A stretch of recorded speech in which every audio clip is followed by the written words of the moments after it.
Olá, meus alunos do sétimo ano, tudo bem com vocês? Espero que sim. A nossa aula de hoje é sobre um tema pesado, né? Que é a escravidão. Mas hoje a gente vai falar dessa escravidão, ainda não do tráfico negreiro, ainda não de coisas mais específicas, mas eu quero falar hoje sobre toda essa lógica comercial que existia no mundo naquele período dos descobrimentos, aquele período colonial, em que havia uma lógica comercial onde se ganhava muito dinheiro com a escravidão, onde se ganhava uma barbaridade de dinheiro.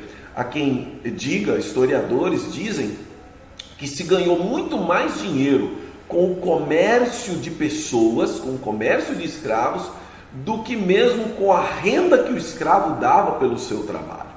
Ou seja, o comércio escravo, o comércio da escravidão foi muito intenso. Mas isso não aconteceu de repente, isso não aconteceu por acaso, é isso que a gente vai ver hoje. Sem aprofundar, por exemplo, no tipo de escravidão que existia na África, sem aprofundar no tráfico negreiro, mas fazendo esse olhar geral, mais abrangente, para a gente aprofundar depois, ok? Nas próximas aulas.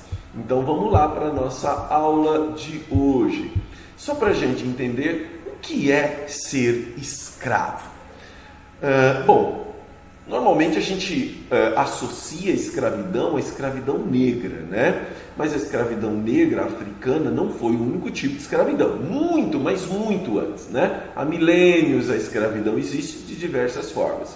Segundo o dicionário eletrônico Rousseau, em sua primeira acepção, escravo é quem ou aquele que, privado da liberdade, está submetido à vontade absoluta de um senhor a quem pertence como propriedade. Então, basicamente, o escravo ele é propriedade de alguém, ele é objeto, isso mesmo, objeto de alguém. Olha que horrível isso. Só falar assim já causa um certo constrangimento em imaginar isso, ok? Só que a escravidão ela foi tratada com naturalidade por muitos milênios, por muito tempo no Brasil, por muitos séculos, né? Claro que com o tempo isso começou a incomodar muita gente e nós temos o fim da escravidão. Mas não é tão simples assim, né? Muita gente se sente incomodado até hoje com o fim da escravidão. Acho que tem muita gente que gostaria que houvesse escravidão para a tristeza da humanidade. O indivíduo poderia se transformar em escravo de diversas maneiras, por ser prisioneiro de guerra, por causa de uma dívida que ele não conseguiu pagar, e aí ele vai então levar a vida toda muitas vezes para pagar essa dívida, ou por ter cometido um crime e aí ele é punido com a escravidão. Bom, no caso da escravidão africana no Brasil, alguém se tornava escravo porque ele foi vendido como escravo, foi capturado em algum lugar e vendido aí como uma propriedade, um objeto. Só para a gente então pensar, dentro dessa ideia do que é ser escravo, alguém também poderia se oferecer para ser escravo, em troca, por exemplo, de alimento, em troca, estava passando fome, aí ele oferecia os filhos, oferecia a família como escrava, para não passar fome, para não morrer de fome, ter pelo menos um lugar para morar. E também por pertencer a povos inimigos ou ser considerado culturalmente inferior. Bom, dessa forma o escravo ele acabou se tornando propriedade, era vendido e tudo mais.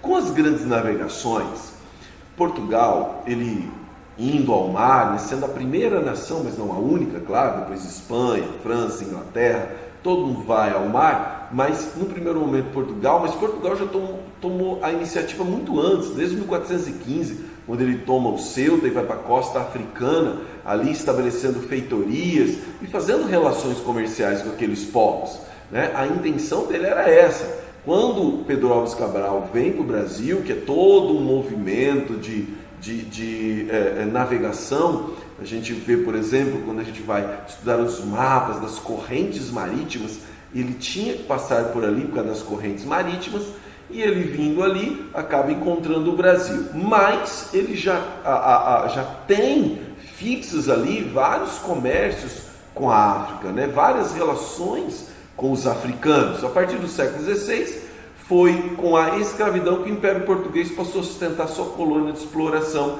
que era o Brasil, sustentando com mão de obra. Mas ele já havia esse comércio, essa relação com africanos, e ele já entendia que ali havia uma escravidão. Havia um tipo de escravidão africana em que já se comercializava internamente escravos, como era feito em outros lugares, desde Roma Antiga já era comercializado escravo, eles faziam lá também. O que o português vai fazer é comprar esse escravo e revendê-lo em outros lugares, comercializar fora do continente africano esses escravos, certo? Então, primeiro o português começou a escravizar índios, mas a Igreja Católica proíbe para poder catequizar aqueles índios, mas permite a escravidão africana. Então a escravidão africana era uma prática social que já acontecia na África, por espólio de guerra, por dívida, por um monte de coisa. Tribos conquistavam outras e escravizavam, mas acontece que os portugueses vão fazer o que então? Pegar esse escravo e transformá-lo em mercadoria. Então, voltou a atenção para essa oferta de escravos, para uma necessidade nas colônias de mão de obra, já que o índio não podia se escravizar. Ele pega então esse africano que já é comercializado, já é escravizado lá na África, e ele então transporta isso. Só que o problema é que isso gera uma demanda, quer dizer, você até tinha escravos lá, mas como agora existe um comércio, a demanda por captura de pessoas que fora do padrão natural de dívida ou de guerra, muitas pessoas começaram a ser capturadas, independente de qualquer coisa. Tipo assim, os camaradas que eram vendedores de escravos na África chegavam numa tribo e capturavam todo mundo, não interessa se eram livres, se não tinha guerra acontecendo, se não eram endividados. E aí começaram a vender essas pessoas, claro, incentivado pelo fluxo comercial que tinha em Portugal. E aí então esses lucros começam a aparecer e há muita riqueza em torno disso, ok? Só para você ter ideia no mapinha, para a gente encerrar, veja aqui, eram escravos vendidos para o norte da África aqui, para o extremo norte, mas vinham também até a Índia. Até a Índia, por todos os lugares, escravos foram comercializados. E aí, claro, para toda a América, desde a América do Norte, a América Central e a América do Sul. Então, quer dizer, esse comércio, ele não foi exclusivo do Brasil. Vieram escravos somente para o Brasil. Não, escravo africano foi vendido para todo lugar. É que no Brasil a escravidão ela durou mais tempo e teve um maior número de escravizados. Claro, também pela proporção territorial do Brasil, ok? Então, só para a gente entender esse primeiro momento, essa lógica comercial é tornar a escravidão um rico e poderoso comércio, ok? Beleza, então, pessoal, vamos encerrando a nossa aula aqui hoje, que vocês possam, então, estudar isso e a gente vai dar continuidade conversando sobre escravidão no Brasil. Tchau, tchau!